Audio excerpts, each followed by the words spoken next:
Hello everyone, in the most recent over-the-air patch in Marvel Snap, we had Invisible Woman change from a 2-2 to a 2-3. We had a few other changes mixed in there, but that is the one that I was most interested in because now she works as a protection tool in your Cerebro 3 builds.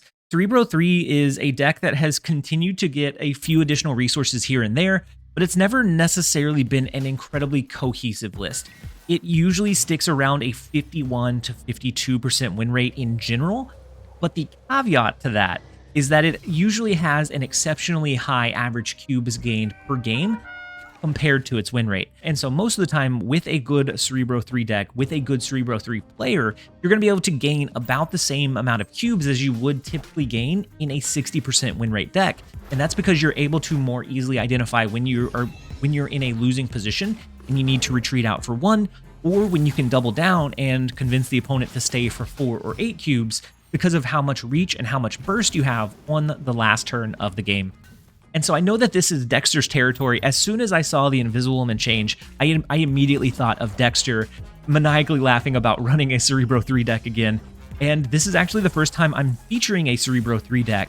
And I have to say, there are so many ways that you can build it that it's not just set to these 12 cards. You could take out the Iron Man, you could lean more in onto like an Adam Warlock for additional draw, you could go with the Magic route to extend the game, giving yourself more turns to draw the cards that you need. I'm a little bit hesitant on Magic just because the opponent can change that location with so many different cards to steal that game out from under you on turn 6 when you thought it was going to go for that additional turn. You can go with a Jeff and a Professor X lock style where you can maneuver that 3 power resource, which becomes a 7 power resource if you have your Cerebro and Mystique down. And there's just so many flexible ways that you can navigate this one that I think it's slowly becoming decently viable.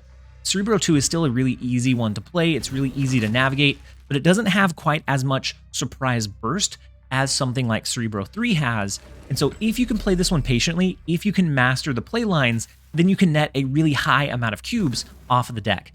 And so for a really brief explanation of this one, we are looking for that surprising last turn. We're typically going to be skipping turn 1 through 3, sometimes even turn 4, depending on what kind of cards we have in our hand. We ideally want to play Invisible Woman and then hide our ongoing cards behind that. Our Luke Cage, Cerebro, Mystique, Iron Man, any subsect of those. And something cool with Invisible Woman is you could play Invisible Woman, you can then play Mystique, and then as long as the last card that you play that reveals in a different location is an ongoing card, Mystique will reveal after that point and copy that card.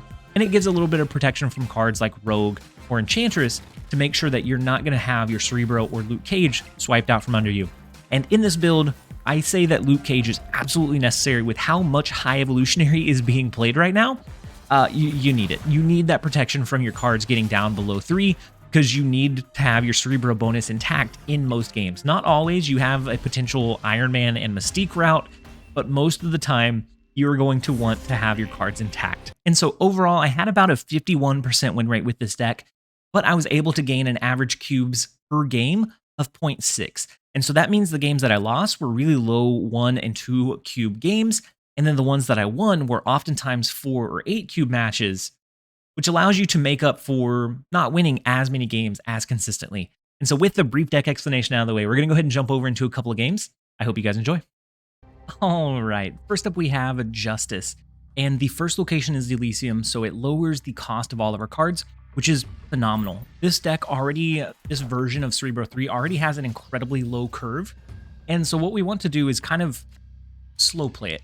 We don't want to flood too much out onto the board too early, so that we can more strategically drop several of our 3 power cards later on in the game to swing locations back in our favor. Now, you know what? We're going to hold it. We're going to play it strategically. We're going to let them buff up their Nebula. If we get Valkyrie, then we can right-size that Nebula eventually. Speaking of Valkyrie, we can right-size that eventually. Let's go ahead and go with Scarlet Witch, and then we're going to give it one more turn to draw some additional resources. So we're still looking for Cerebro or Iron Man. Both of those are going to be able to pair very well with our Mystique, giving us that advantage. Now, they do have a debris that comes down. We can set those up, okay? The right location becomes Shadowland. We get a negative power ninja. We get our Iron Man. So I think this turn, we have a lot of burst here. We have a lot of burst potential. I think this turn we're just going to do Bast. Next turn we'll do something like just Iron Man. On the last turn we'll be able to do Mystique Valkyrie, Wasp, and Zero, and maybe one additional card, so maybe Blade as well, to be able to really start swinging those locations in our favor. And it's going to become as like a pretty big burst of power, and so I think we should be okay. Now, with them having Typhoid Mary, we have to be concerned about a potential Enchantress play. And so since we're looking at potential Enchantress plays, I think we go ahead and snap on this. We have 2 ongoing cards. We'll be able to get a third, and we'll have 1 in each location. We're going to be able to use Valkyrie here, Wasp, and Zero in one of the other lanes. And I think that should be more than enough for us to steal this win away. I think. Maybe we do Valkyrie in middle to swing that one. We could also do it in the right, the left. We just have quite a bit of flexibility as long as they don't have some way to restrict us here. So they get a second Viper, or they have the second Viper. They send over Debris. Would be okay as well. I do wish we had a secondary Valkyrie play though. We can do Mystique over to the right. We can do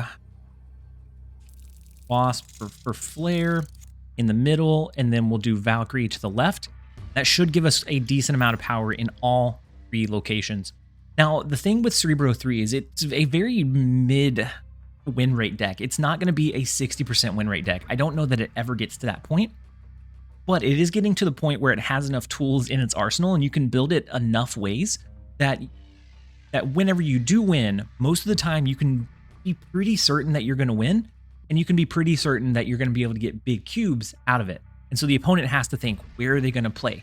They have to anticipate the Valkyrie. They have to anticipate potentially a Wasp, a third Cerebro coming down.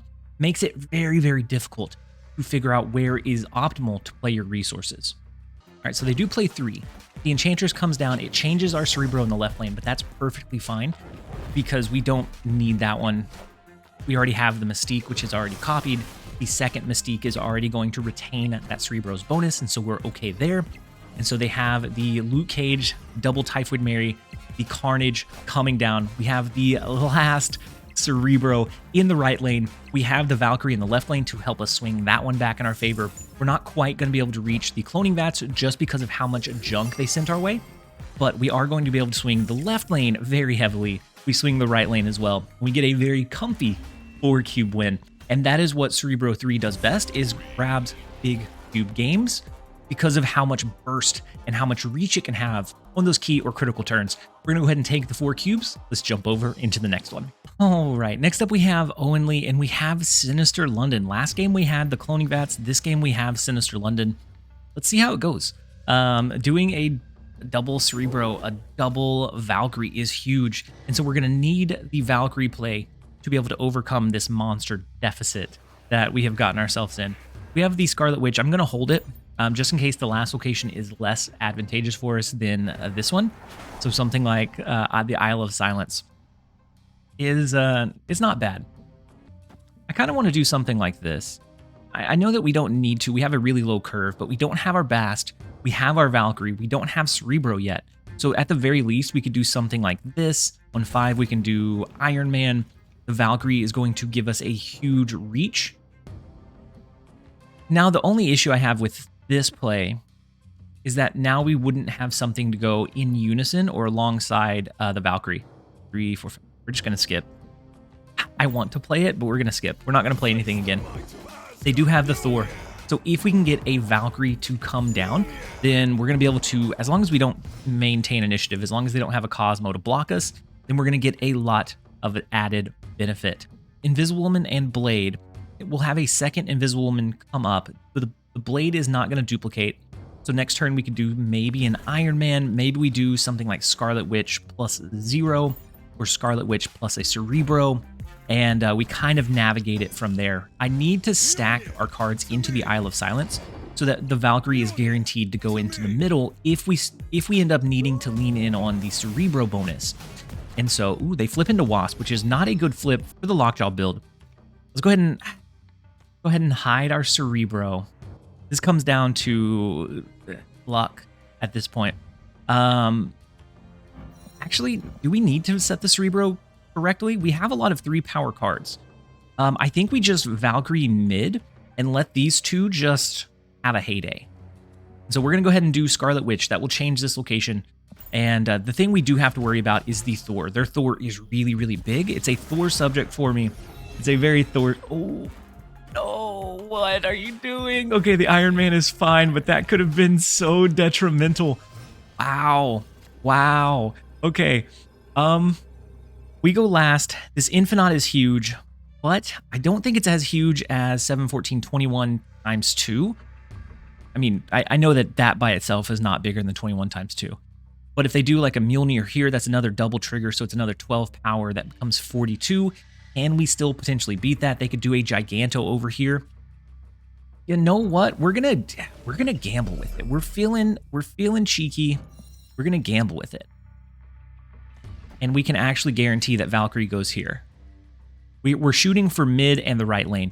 We're gonna play 0 last, because with 2 Invisible Womans, it should reveal in the order that they were played, not one lane and then the next. And so Valkyrie should pop up and then 0 afterwards. I don't want 0 to 0 out the Valkyrie. I would cry ugly tears. We probably could be able to we could probably snap here, but we're not going to. We're just gonna play this one out. They didn't have the Mjolnir drawn and back into, and so we get the double blade, perfectly fine. We have the double Cerebro coming down now. We have the Valkyries that is going to change that middle location, all into 3 power massive behemoths. And it also sets their cards down to 3. And then we have the 0 coming down in the right lane. And we actually swing all 3 locations, which is wild. This one definitely was helped along by the Sinister London, but I'll take it. I will take the help where I can. That is so much burst. We probably could have stole, I would assume, 4 cubes off of it. That's perfectly fine. We will take the 2, and let's go ahead and jump over into the next one. All right, next up we have OB. We have Sinister London again. What is going on, you guys? We do have Luke Cage in this one. I had Luke Cage teched in because High Evolutionary yesterday, whenever I was playing, was everywhere, and I assumed that he would be everywhere again today. So far, we haven't seen the High Evolutionary, which is okay. I'm okay with a little break from the old High Evolutionary. We do have both Cerebro and Mystique. Right now, we don't have our Bast. I think we're going to... Feels a little odd, but I think we're going to Scarlet Witch the Miniaturized Lab. With that one being locked down, we could guarantee where our card's duplicated to, but I kind of like the idea of having that flexibility to not have to play into Sinister London. Quantum Realm is a little bit tough. Let's go ahead and play the Bast into the Quantum Realm. That's going to set everything to 3, which is beautiful. That is the start of our high roll. I'm going to go ahead and snap into this. Quantum Realm actually should be fine with the Luke Cage. We shouldn't have to worry about it. Even if we played a card directly there, we shouldn't have to worry about it. Let's go with the Bast, the Snap, and then as long as they don't have something insane, like a Galactus could be pretty detrimental. We might be able to beat their high roll with the Galactus if we get like an Invisible Woman, an Iron Man, and a Mystique. This one does have the High Evolutionary, which is beautiful. I think we need to hold. I think we need to hold our Cerebro and Mystique until we either have something to protect it or until the last turn of the game. And since they're both 3, I don't think we have to go with the Valkyrie play. I think the Luke Cage is going to be more than enough to make sure that we stay on the right side of things. I'm going to go ahead and play Sentinel into mid. That'll duplicate a Sentinel copy. We have that kind of roving resource, so we might as well use it. And then they have the Thing. Not going to cause any reductions right now. They have 1 reduction in the Quantum Realm, so their Abomination would be, what, 4? The Wasp is not going to be huge for us. As long as they don't have a lockdown component, we are perfectly fine. Now, if they have a lockdown component, we are in trouble. Let's go with Luke Cage. It's going to be a double Luke Cage. And then do something like 0 and Sentinel.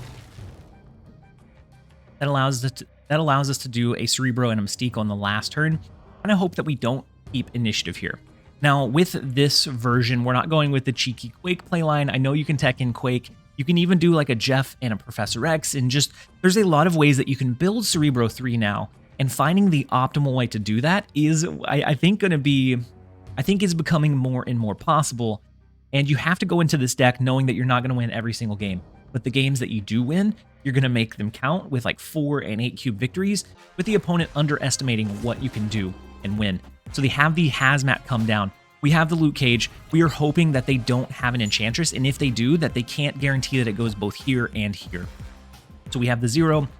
We have the Sentinel that's going to be zeroed out now, and then we have the 4 3-power Cerebros.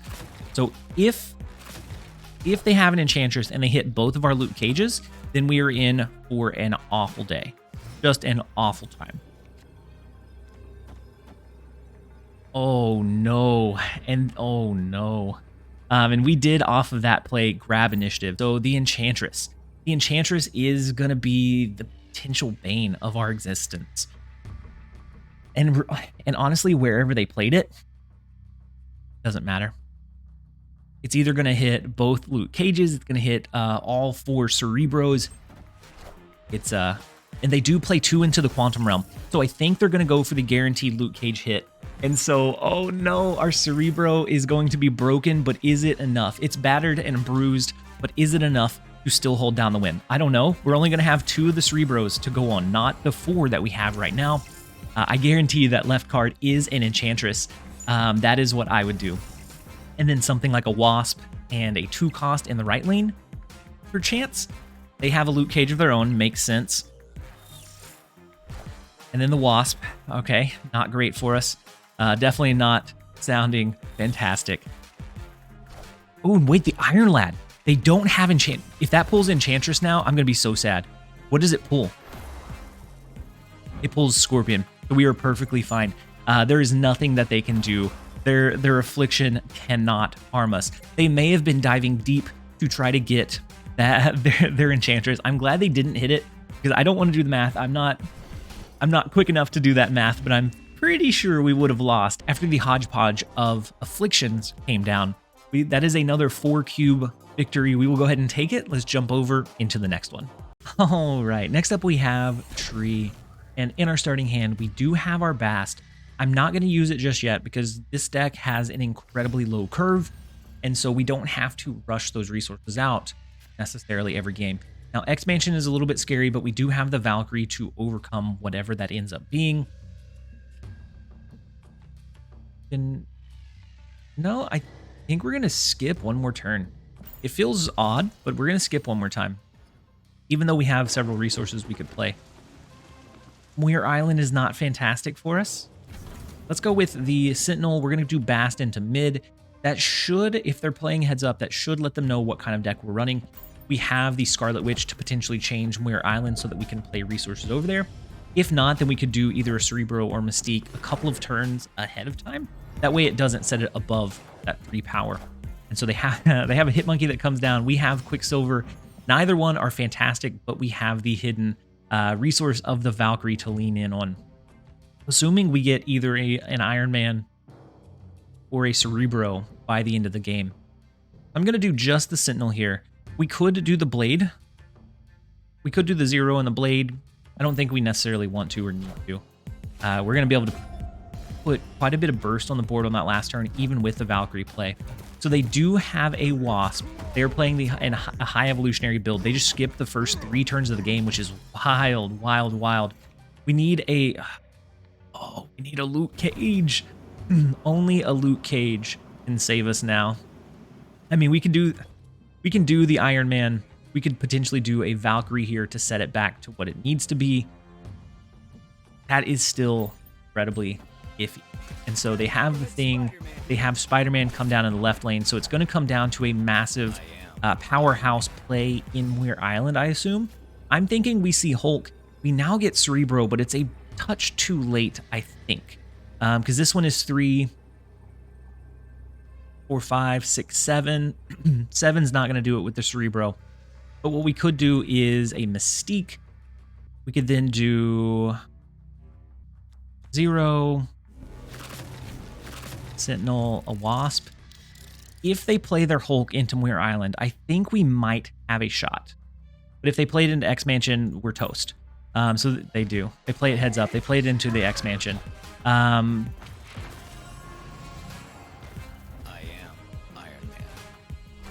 knowing that we just didn't have enough reach into that lane.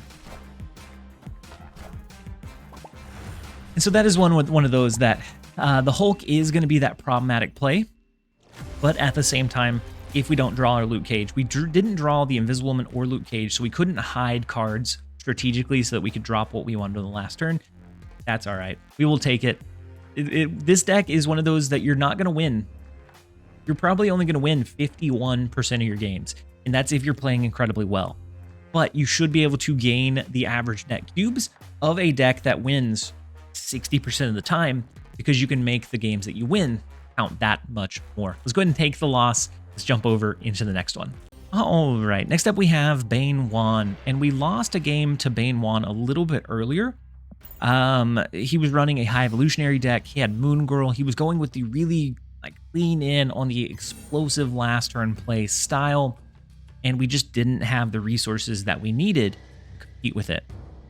And so it's unfortunate, but it is what it is. I'm going to go ahead and skip turn 2. We have our Cerebro, but we don't have a way to hide it just yet. Now, we could technically tech out one of our cards, add in a Cosmo. So maybe take out one of the 1-cost cards, add in a Cosmo. That's going to protect our Cerebro. We can play it, curve it out early, but that makes it a little bit clunkier for things like Mystique, things like Valkyrie, things like Scarlet Witch, if we need to play them down the line. I'm going to go ahead and play the Killmonger that we got from the hub while we wait to see what he plays. Xandar is a potential problematic location, and so it's either we get Scarlet Witch and change it, or we don't play in that location. But as soon as we said that, we get Scarlet Witch. So we're going to Scarlet Witch. We're going to Luke Cage in the left lane. That will bring it over into the middle location, whatever that turns out to be. It'll bring it over into the middle location. Hopefully it's not Fisk Tower that we change this into. That'd be terrible. We have Valkyrie to set this one back to 3, and which is why we're playing the Luke Cage out early. Otherwise, we would try to hide it. We would try to wait for Bast, but I think we do need to get it out on the board. Now, they play a Cyclops. They could have an Enchantress somewhere. If so, we're going to have to hope that they don't draw it, that they don't get it, that we can outmaneuver it in some way, shape, or form. So we have Cerebro, we have Invisible Woman now, and we have Valkyrie to lean in on later. So we have initiative, so I think we're going to do something sneaky. I kind of want to do Invisible Woman and Cerebro. I guess that's fine. If they drop an Enchantress this turn, our Cerebro is still protected. It's not ideal, but we can still Valkyrie into that location. We're going to go ahead and do it. We're hoping for a non-Enchantress. I thought about playing it outside of the Enchantress lane. Okay, so Misty Knight is fine. We're okay with the Misty Knight. The Dracula, I have to consider either an Infinite or a Hulk, which is essentially going to be an Infinite anyways. And so those are both going to be relatively scary. Let's go with the Valkyrie. We draw Bast, but it's a touch too late. I think we'll be fine in this right lane. So we're going to do everything we can in mid to make sure that that is a win. And then we're going to push for the right lane as well. Now, if they do a Hulk over here, that's probably going to be like an 18 power plus the 7. Can we beat that?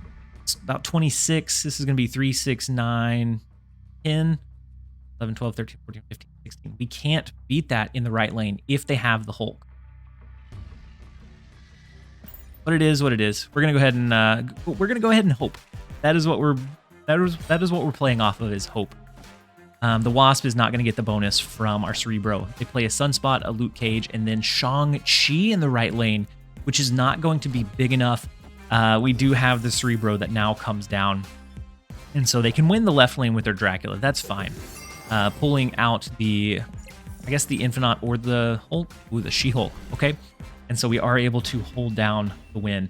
Not a great win, but the Invisible Woman helps us have that peace of mind to play out the Cerebro a little bit earlier. And so overall, I think she serves her purpose well. I think there will be some refinement. Keep an eye out for Dexter posting a Cerebro 3 video soon. I'm sure he is all over it.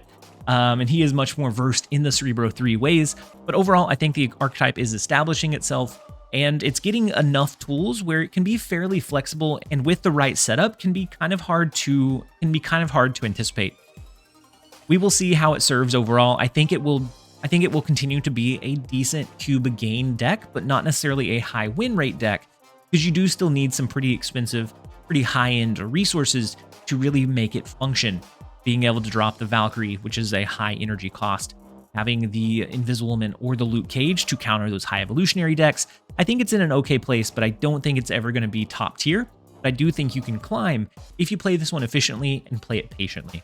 And with that one, we're going to go ahead and end the video here. I hope that you guys enjoyed it. If you did, make sure to give it a like and a comment down below. As always, this has been TLSG. Later, guys.